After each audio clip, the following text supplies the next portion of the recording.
Hello guys, मेरो ब्लगमा फेरि तपाईलाई वेलकम गर्न चाहन्छु। आज चाहिँ म अफरोडिङ ब्लग गर्दैछु है। यो बाटो चाहिँ गुरासे रोड भन्छ यसलाई चाहिँ। यहाँबाट चाहिँ तपाईहरु जान सक्नुहुन्छ रुकुमटार। अनि यहाँबाट चाहिँ पापुङ बर्मेक हुँदै घुमेर फेरि सिन्तामै पुग्न सक्छ है यही बाटो। हल्का यो बाटो चाहिँ पुरा रफ छ है, अन्त त्यसले गर्दा स्कुटीलाई चाहिँ हल्का दग्दिदिएको आज। तपाईहरु आफ्नो बाइक स्कुटीलाई दग्दिदिन जानुहुन्छ भने यो बाटो मजाले राइड गर्न सक्नुहुन्छ।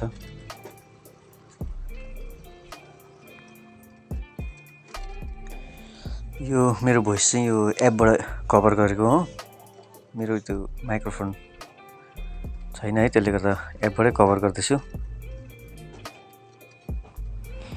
साथै यो बाटो हिँड्दै गर्दा चाहिँ एकदम उफाट छ है, स्कुटीमा बाइकमा गाडीमा पनि धेरै रफै रफ छ।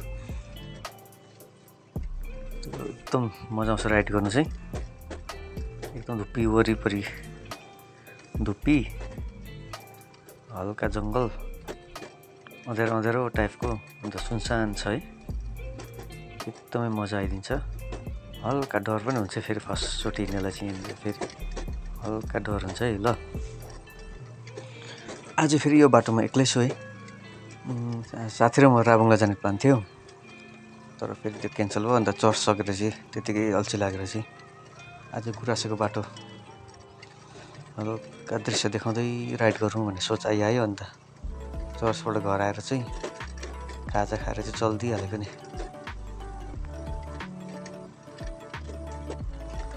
यहाँ चाहिँ एकदम पिसफुल ठाउँ छ है।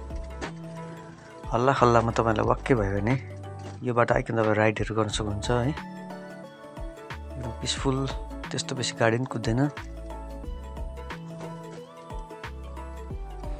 अन्त यो बाटो चाहिँ रुकुमटार पनि जान्छ है, जहाँ प्रोग्रामहरू भइबस्छ। नयाँ बस्ती गान्छु हुँदै हुँदै पापुङ अनि बर्मेक दलेप भएर फेरि सिन्तामै जानु सक्छ हामी। फेरि घुमेर घुमेर तिमी पनि आउन सक्छ।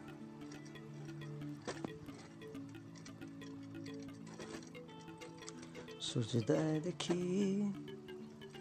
सूर्यास्तसम्म प्रभुको प्रशंसा हुनुपर्छ।